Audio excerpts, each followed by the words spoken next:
कहानी एक ऐसे परिवार की है जहां रंजू अपने पति संजय और बेटी सृष्टि और बेटे आकाश के साथ रहा करती थी। रंजू बेटी को बहुत प्यार करती थी। क्या माँ, सारा दिन घर के अंदर ही रहती हो?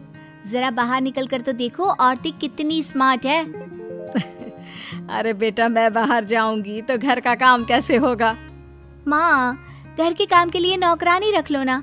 और हाँ, पापा से पैसे लेकर पार्लर में चलते हैं, वहाँ आपका मेकओवर करवाती हूँ। अरे बेटा, लेकिन पैसे क्यों बर्बाद करना? कल को आकाश को आगे की पढ़ाई के लिए और तेरी शादी के लिए भी तो पैसे लगेंगे ना। माँ, क्यों इतना सोचती हो सबके बारे में? सब अपने लिए जीते हैं, तो तुम क्यों पीछे रहो? अब पापा को ही देखो। क्या देखूं? देखिए, पापा भी तो कहते हैं ना कि तुम ठीक से रहा करो। चलो शॉपिंग करने चलते हैं, मुझे कुछ नहीं सुनना। बेटी माँ को शॉपिंग के लिए ले जाती है, लेकिन ज्यादा सामान खुद के लिए ही खरीद लेती है। फिर एक दिन, पापा, आपको एक बात बतानी थी आकाश के बारे में। वो कल ना गली के आवारा लड़कों के साथ खेल रहा था। मैंने उसे बहुत समझाया कि पापा इतनी मेहनत करते, तुम ऐसा क्यों करते हो? हाँ बेटा, वो कुछ बन जाए, तुम्हारी शादी हो जाए तो समझूंगा जिंदगी सफल। पापा, आपकी तो जिंदगी सफल ही है, और भाई की भी। शहर के सबसे महंगे एरिया में आपका घर है, जो बाद में भाई का हो जाएगा। आपको क्या दिक्कत है पापा? अरे बेटा, घर की ईंट थोड़ी ना खाएंगे। कम से कम बेटा कुछ कमाने लायक तो बन जाए।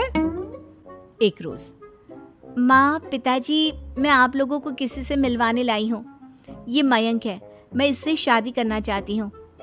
पर पापा, ये ना अभी सेटल नहीं है। सृष्टि, अभी कैसे तुम्हारी शादी करवा दे? अभी तो तुम्हारी पढ़ाई खत्म हुई है, कुछ काम कर लो, करियर बनाओ कुछ। देखो, मैं ऐसे शादी नहीं करवा सकता। कोई भी शादी के लिए नहीं मानता, तो एक दिन सृष्टि मयंक के साथ भाग जाती है, जिसके दुख में उसके पिता की मृत्यु हो जाती है।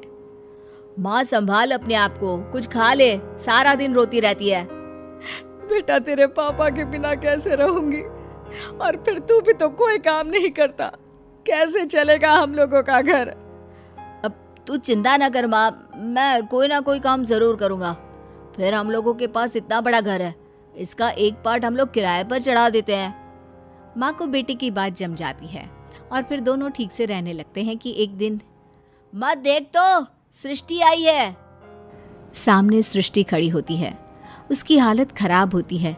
सुंदर से दिखने वाली सृष्टि बिल्कुल नौकरानी जैसी लग रही होती है। माँ, मुझे माफ कर दे, मेरे कारण पापा नहीं रहे।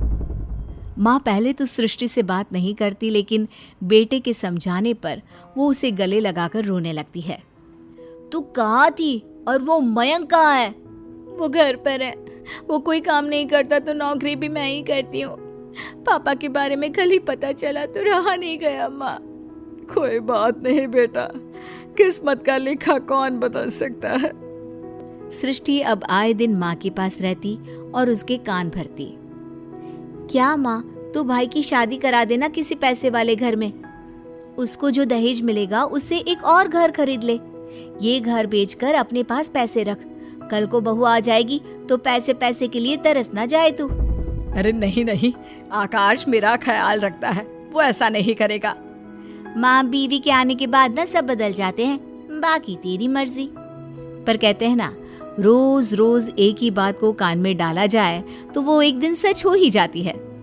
देख आकाश, तेरी शादी हो चुकी है, तू ना अब अपनी बीवी को लेकर अलग हो जा। माँ, कैसी बात कर रही हो? मेरी कमाई इतनी है नहीं कि मैं कोई अच्छा मकान ले सकूं। अरे तो जाकर किसी झोपड़पट्टी में रह ले, लेकिन निकल यहाँ से।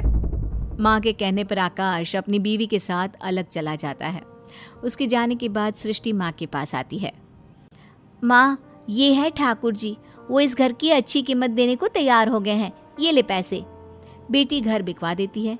घर बिक जाने के बाद, कल इस घर को खाली करना है, लेकिन सोच रही हूँ कि जाऊंगी कहाँ। कहाँ का क्या मतलब होता है माँ? मेरे साथ मेरे घर, वो घर भी तो तेरा ही है ना। और फिर सृष्टि माँ को लेकर अपने घर आ जाती है। रात को, मयंक, अब तो हम लोगों के अच्छे दिन शुरू हो रहे हैं। माँ के पास बहुत सारा पैसा है, हम रोज अपने सारे शौक पूरे करेंगे। अगले रोज, माँ, वो किराए के मकान का किराया देना बड़ा मुश्किल हो रहा है। सोच रही हूँ अपना एक मकान ले लूँ।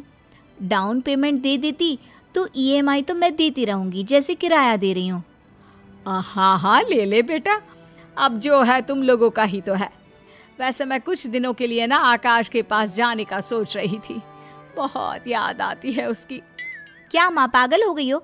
लाचार बना देंगे वो लोग तुमको, भिखारी की तरह रास्ते में छोड़ देंगे। नहीं माँ, तू नहीं जाएगी। सृष्टि माँ को भाई के पास जाने ही नहीं देती और किसी न किसी बहाने से उससे पैसे लेती रहती है। माँ वो कार खरीदनी है, जरा पैसे मिल जाते तो।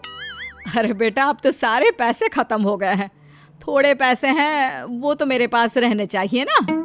अरे तो मैं हूं ना माँ, तेरे रहने खाने पीने सबका जिम्मा तो मैंने ले रखा है, अब उसी का बिल समझ कर ही दे दे पैसे। माँ क्या करती, सारे पैसे बेटी को देकर खाली हो जाती है। फिर एक रोज, अरे माँ क्या हो गया, आज सोकर नहीं उठी, नाश्ता भी नहीं बनाया, और ये इतनी खांसी क्यों आ रही है तुझे? पता नहीं बेटा, कल तो खांसी से खून भी आया था, डॉक्टर को दिखा देना जरा। खून? माँ मुंह से खून आना सही नहीं है, मैं एक काम करती हूँ, मयंक से बात करती हूँ। शाम को सृष्टि पति से बात करती है। अरे ये तो खतरनाक बीमारी के लक्षण है सृष्टि, माँ के इलाज में तो बहुत सारे पैसे लग जाएंगे। अब अरे लगने दो ना पैसे, वो पैसे लगाएगा इनका बेटा, मैं कल ही माँ को भाई के पास छोड़ाऊंगी। अगले दिन, माँ तुझे आकाश की याद आ रही थी ना, चल मैं तुझे ले चलती हूँ। हाँ बेटा, पता नहीं जिंदगी कितनी है, कुछ दिन उसके साथ भी रह लूं। बेटी माँ को लेकर भाई के घर जाती है, लेकिन वहाँ पर भाभी कहती है, वाह दीदी, जब तक माँ के पास पैसे थे अपने पास रखा, घर बिकवा दिया, सारा पैसा ले लिया। पता है मुझे कैसी हालत थी आपकी जब भागकर शादी की थी। अब माँ को हम लोगों के दरवाजे छोड़ रही है। अरे जाइए यहाँ से और इन्हें भी ले जाइए। तभी वहाँ आकाश आ जाता है। अरे माँ, कैसी हो माँ? सुगंधा की तरफ से मैं माफी मांगता हूँ, आओ ना अंदर, आओ सृष्टि। देख भाई, माँ की तबीयत ना ठीक नहीं है, इनको अच्छे से डॉक्टर के पास ले जाना। और हाँ, माँ को कुछ होना नहीं चाहिए, मेरी नजर रहेगी तुझ पर। वाह जी वाह, अब नजर रखोगी? अरे इतनी चिंता है तो साथ ले जाओ ना। तभी आकाश बीवी को जोर से डांटता है।